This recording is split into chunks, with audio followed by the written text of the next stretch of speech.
Alaikum. Today I'm going to be talking about the book that became very famous in the early 2000s and people are still loving it. So I thought it's high time I read it.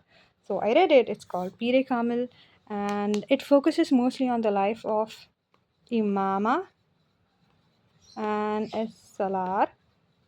Now, did I like them in the beginning, these characters? No, I did not like Imama in the beginning because she was so aloof, so distant, and so distant towards her family members as well as her friends and her fiance too. I was like, why are you doing this, girl? Why are you being so distant, so different? But as the story proceeds, the author lets us know how she is undergoing transformation within herself, how she finds Islam, and that's just beautiful. The hardships that she even faces boycott from her family. So that was like very intense, and makes you respect this character a lot. I don't usually see female characters who have a lot of spine, but Imama man, she did. And then there is Salah. In the beginning, he's the kind of guy no sane girl would want to be with because he uses drugs, he uses alcohol, he goes to red light area. There is no sin that he doesn't do. And he's also so nonchalant and casual about it. He's just like, nah, what is up with this guy? But as you know, the story proceeds, the writer shows us his transformation, like from zero to a person who develops iman, and that is such a beautifully shown process in this book that you can't help but like it. This book touches your heart, and it just makes you realize how kind Allah is towards us. So yes, these characters might not be likable in the beginning, but as the stories proceed further, you just can't help but like them. And yeah, but like every story, I think this book also has its pros and cons. Yeah, I know. A lot of people like this book, and I also liked it. But yeah, there are some things that I did not like. But first, no, let's not be negative and focus on the pros. Um, so for pros, there are a lot of plus things in this book. Like I'm not gonna lie, it's like hard to write a book that captures the interest of youth, especially when it is dealing with religion. So Mrs. Omera Ahmad, who's the writer of this book, she did an excellent job of capturing, attention of the youth and getting them attracted towards a religion, which I think is like very admirable. So I really like her for this. I saw a lot of people commenting that they developed interest in Islam after reading this book. So kudos for that, Mrs. Omera Ahmad. I think she is Mrs. I don't know. If she's not, then forgive me. And the other thing that I liked a lot is the redemption of sinners. Salar, he commits so many sins in the beginning, but at the end of the day, he just comes back to Allah. He changes his ways, and that is so beautifully shown. This just like a religion preaches us that sinners, when they repent, Allah forgives. So this is shown very beautifully in this book, and I like that.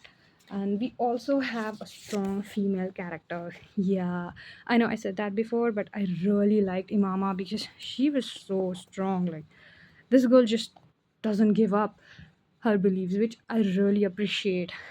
As for the cons, now I think the first thing that I have an issue with is the writing style. Yeah, I know. But that could be on me because the thing is, I understand Urdu, and this book is originally written in Urdu. But my problem is, I cannot read or write Urdu. I can speak Urdu, but I cannot read it well. I am taking classes, but so far it hasn't improved much. So my gripe is this writing style. It's a story, pace of the story, but that's just on me, I guess. If I had it in Urdu, as it is originally written in, I might have liked it too. So that's on me. And then this is Salar acting like a victim. I can come up with two instances where he acted like a victim. The first one is when he goes to the red light area because he hears his friend Akib, I guess, say that he knows a girl there who is his girlfriend, and he spends his night with her, and he freaks out. He thinks it's Imama, but when he realizes it's not Imama, he just like he starts feeling better. I'm like, come on, that Imama is also a woman. She is also somebody's daughter. As a Muslim, you should feel bad for another Muslims. They get stuck in such circumstances. So that's first. And the second one is when he, goes to this congregation, or let's say a meeting between him and Dr. What's that name? Dr. Safat Ali. Sorry, I cannot pronounce his name well. There, he just, when he hears this topic of Pire Kamil, he gets so annoyed. It's like it says he gets angry at Imama because everything gets handed to her on a plate, whereas to him he had to stumble around blindly for 9 years to understand what Pire Kamil is. So that was not right. He literally saw Imama go through so many hardships. She had to run away from her house in the middle of the night just to keep her religion alive in her heart. So yeah, Salah came as a victim in this one for these two instances. And yeah, I said Imama had, one of my favorites, but her self respect goes up for a toss when she is around this Jalal character. Like the first time, he literally abandons her, and the second time, when she approaches him again, he says, "No, you're too scandalous for me." Like, this guy doesn't have a spine. Okay, he's spineless. His spine is softer than noodles. So, yeah, I don't like her, giving, approaching him.